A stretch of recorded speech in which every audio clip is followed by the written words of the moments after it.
Hello, what's up mga idol? So this is Mark Anthony, Roscas ng Mark TV. Sa video natin ngayon, meron tayong tips and tricks sa phone na to.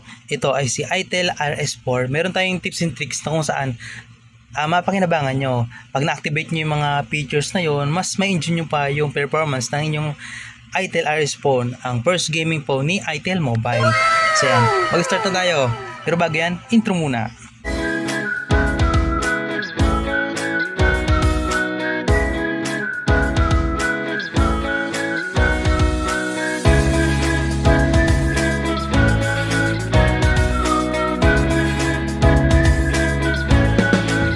Okay, ang una natin tips and tricks ay pumunta tayo sa display.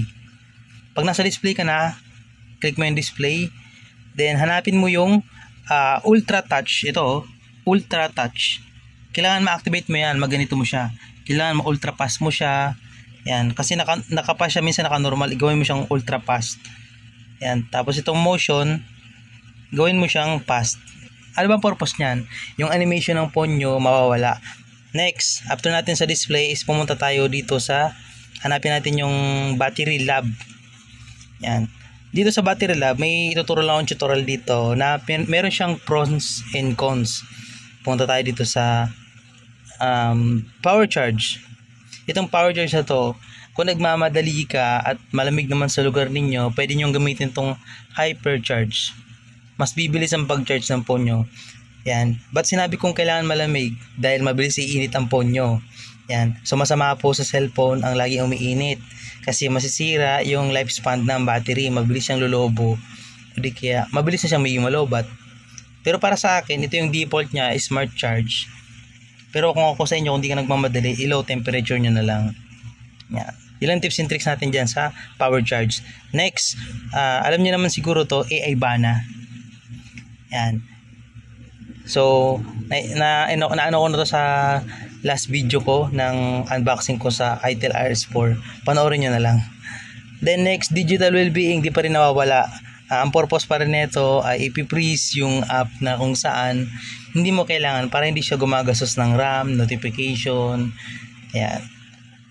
Tapos, special function. Ito, special function. Special function, meron tayo ditong memory fusion. Alam nyo na yan. Alam nyo na yan. Memory.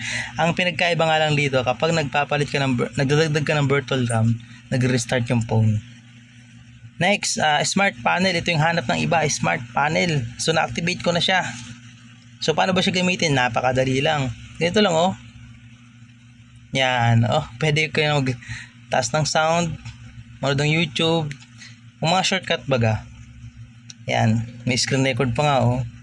So yan, smart panel. Next, doon naman tayo sa sunod. Gaming mode. Yan, gaming mode. Alam nyo na yan. Siyempre, ilalagay nyo dito yung mga gaming na phone ninyo sa gaming mode. May bypass charging pa nga, oh.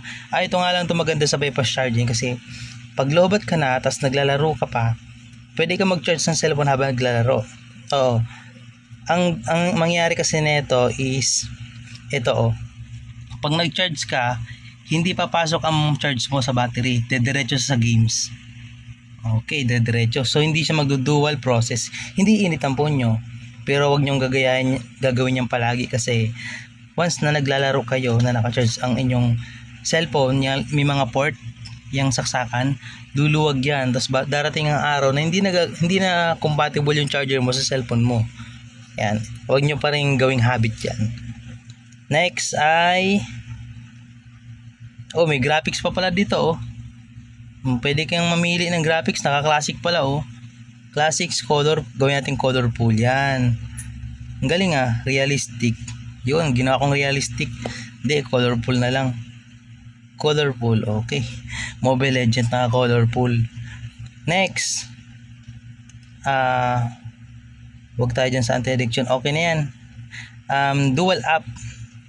Pwede mong gawin doble ang iyong messenger. Kung dalawang account mo sa messenger, tapos isa lang messenger app mo, pwede mo siyang gawin doble. Yan. Pwede rin sa ibang app tulad ng FB Lite. Tapos, next, dito na tayo sa Kids Mode. Alam nyo ba yung Kids Mode? Alam ko nakita nyo na yun sa phone nyo, di nyo lang ginagamit. Pwede nyo rin siyang ma-modify. Pwede nyo ilagay yung mga app na gusto mong ma-activate kapag naka-Kids Mode. Example, ganyan. Pag inactivate natin yan, ganito ang mangyari. Yan lang yung app na mapapagana ko. Pag naka-kids mode siya. Pag pinahiram ko to sa bata, tapos hindi nila magagalaw yung mga banking app ko, mga privacy app na pinakaingat-ingatan.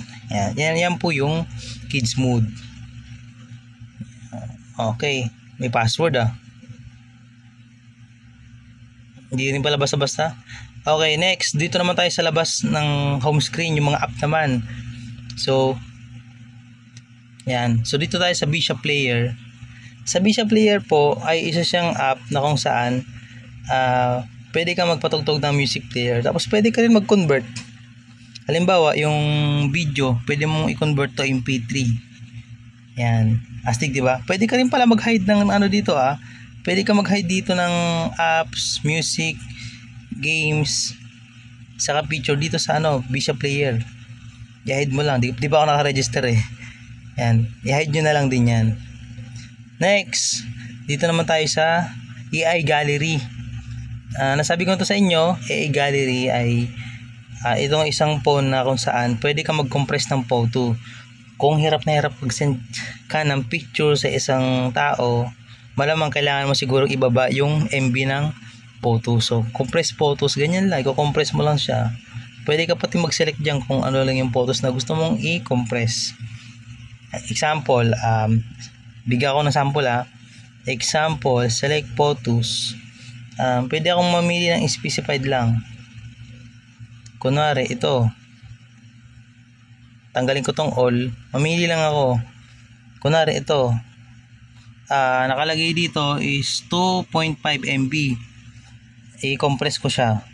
2.5, no? Magiging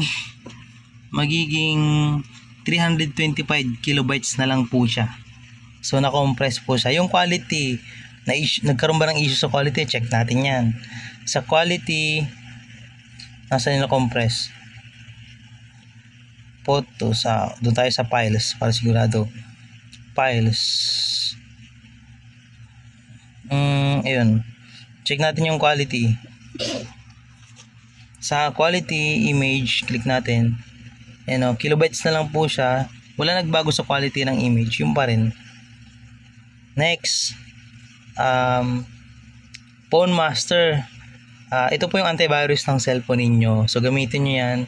Kung naglalag na yung phone nyo dahil sa katagalan, bugbog sarado sa laro, ayan, gamitin nyo itong Phone Master para may ibalik dati niyang bilis. Ayan. Pero malamang hindi nyo na ito magagamit Phone Master na ito kasi napakalaki ng storage nito. 256 GB. Next, ito yung hinahanap ng iba. Ng lahat pala. Freezer app. Pwede mong i-freeze yung mga app dito na ayaw mong gumamit ng RAM. Para na rin siyang digital well-being. Yan. Ito si Freezer app.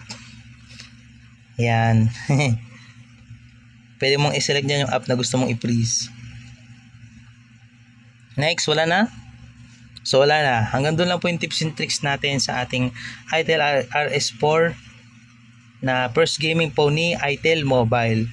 Nabili ko lang po siya ng 7,899 sa mismong ITEL store sa MOA, Mall of Asia. Okay. So dito lang, this Mark. See you on my next video. Peace out.